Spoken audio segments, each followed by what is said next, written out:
You know that expression, there are two kinds of people in the world? Well, that's ridiculous. There are a lot of different kinds of people in the world who fit into many more than two categories. But I do want to talk about two specific kinds of people. We have those who helped Donald Trump get elected, even though they knew exactly who he was. In fact, they supported him because of exactly who he was.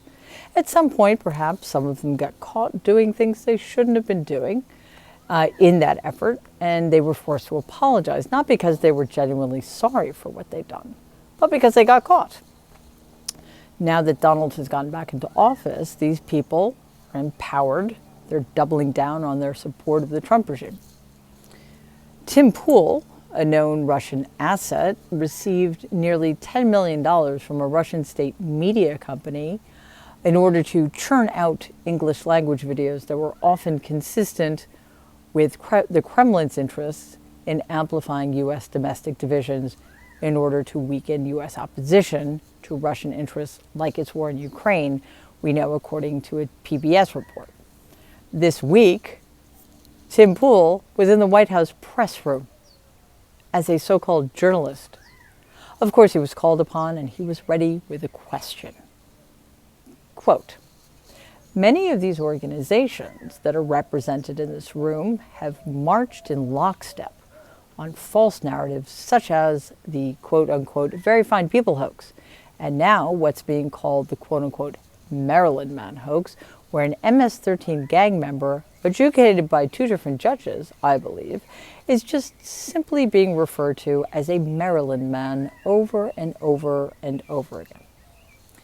You've had numerous outlets disparage the companies that you've had sit here, as well as the reporters. I'm wondering if you could comment on the unprofessional behavior, as well as elaborate if there are any plans to expand access to new companies."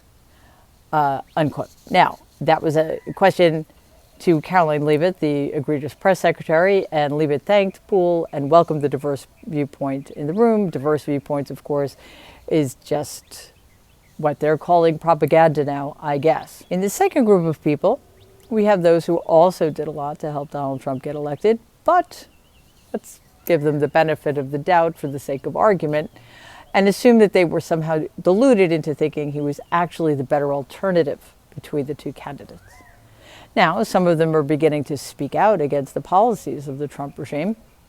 They're beginning to register the horror of what's happening in this country because of who Donald Trump is and what he has unleashed.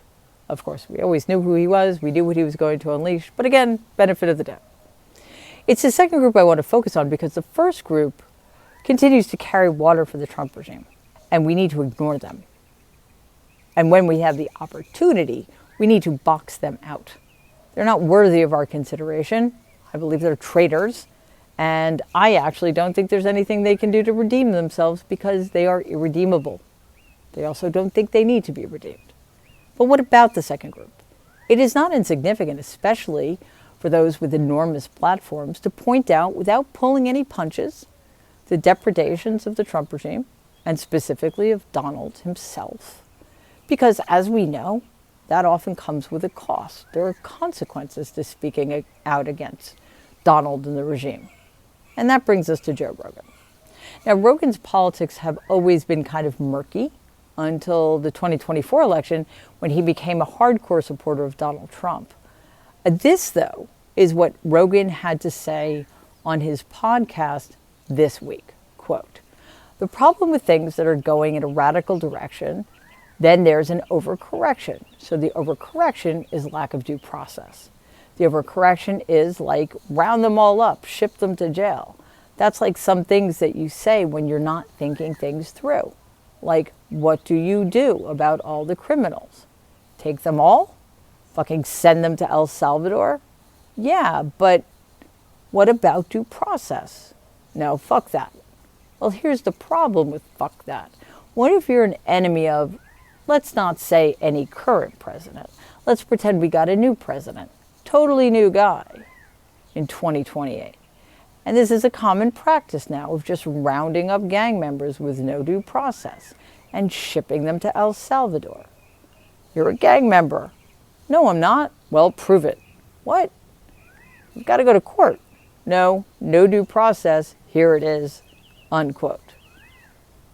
Look, it's good that Rogan is warning his viewers how dangerous this process of deportation has become.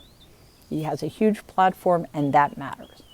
What stops me, though, sometimes, is the failure of such people to admit that they were wrong in the first place, to admit their failure and their responsibility, to apologize for the very significant part they may have played in landing us all in the conditions that are so loud that they are now so loudly bemoaning. Can you guys just be an adult human being for a second and admit you were wrong? Because do you know how much further that would go? So many people are in the same boat, right? So many people who supported Donald and need permission to be able to recognize the error of their ways, which is something people hate to do. But it would be a significant step forward in changing people's viewpoints. They could just take responsibility and not just make it all about how surprised they are at how bad Donald is. It's great that so many people who supported Donald are now coming to their senses, or at least seeing for the first time how dangerous and crazy he is. But they're not willing to take that extra step and say, hey, I was part of the problem. To recognize just how ill-advised it was to help put him back into power. Why does that matter? Well, it matters a lot to me. But should it matter so much that we box these people out too? I'm not talking about extending grace to such people. That's not my place. I don't know them. I'm talking about being such a purist when it comes to who can be legitimately in opposition to the Trump regime, that we risk silencing voices that could be very, very important in this fight. Does it matter that they may not be showing as much contrition as we'd like? Or certainly as I would like? Does it matter that they may not be contrite at all? And the answer is no. That as long as they understand and are willing to speak out forcefully and often about the dangers we're facing because Donald Trump is in the Oval Office, regardless of how he got there or whether or not they supported him, well, then guess what? And I say this even to Joe Rogan. Welcome to the fight. Please take a second and like and share this video. It'd be awesome if you could subscribe to the channel. If you're listening to us in podcast form, please follow us and give the show a 5-star rating because it really does help other people find our content. Thanks.